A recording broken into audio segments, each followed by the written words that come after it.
James MacArthur, the son of celebrated parents, was best known for playing the role of Detective Danno Williams in Hawaii Five-0. His mother, Helen Hayes, was known as the First Lady of American theater, while his father, Charles MacArthur, co-wrote and co-directed many films. Even though James MacArthur knew he was adopted, he never wanted to discover the identity of his biological parents. Here's a look at the life of James MacArthur. James was born on December 8, 1938, and officially began his acting career, which lasted over 4 decades in 1955, even though he had started performing in 1949.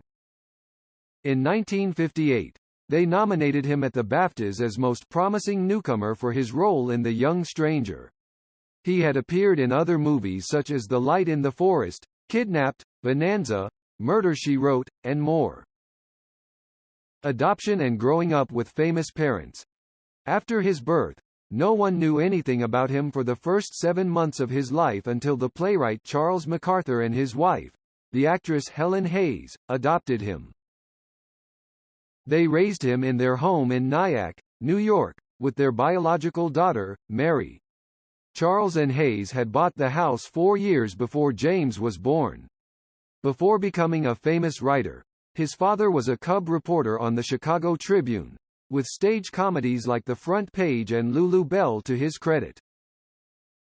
Charles also had a long list of movies to his credit, with his wife giving an Oscar performance in a film of his titled The Sin of Madelon Claudette. She was one of the best-known stars in the country and had been a sensation on the New York stage in the 1920s. With his parents being stars, he and his sister became early exposed to the entertainment industry. They would often tag along when their mother was working and had the biggest names in American theater as visitors at their home. At 8, James got his first role in the production of The Corn is Green and then continued his acting ventures in high school until his college years at Harvard. A rare glimpse into his sweet relationship with mom Helen Hayes. Even though Hayes was a celebrated star, James never saw her as the glamorous actress but just a regular mother, his mom.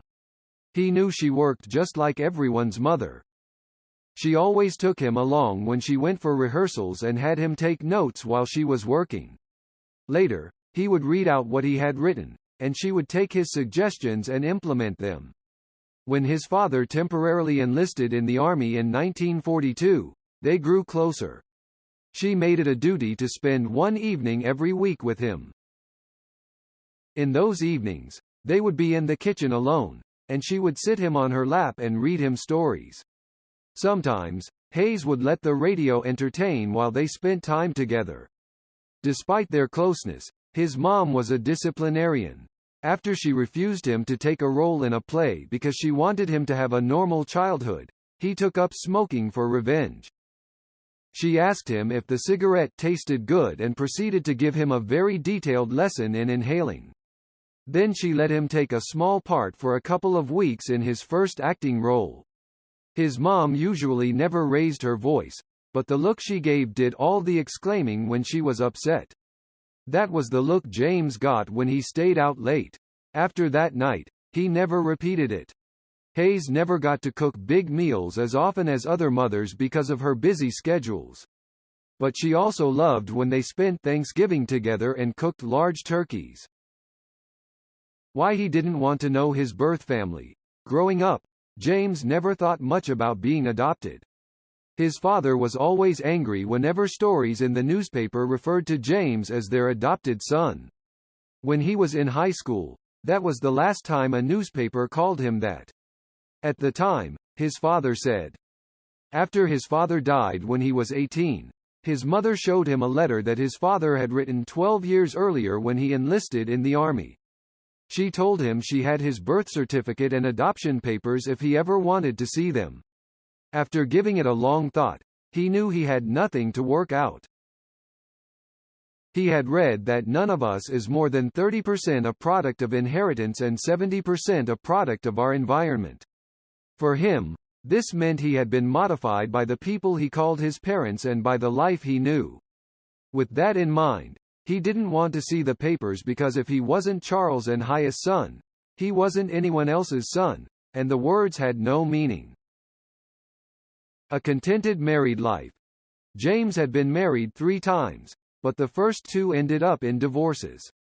He was first married to actress Joyce Bulifant and later to Melody Patterson, also an actress. His third wife was a former pro golfer, Helen Beth H.B. Duntz. They had 3 children named Charlie, Mary, and Jamie. The couple settled in a home in Palm Desert with a garden that looked like it belonged on the Hawaiian island where they first met. According to his wife, the house was different from most houses in the desert. However, when they were searching for a house, she couldn't decide. She said, on October 28, 2010, the veteran of stage and screen died at 72. His agent, Richard Lewis, informed the press that he died from natural causes.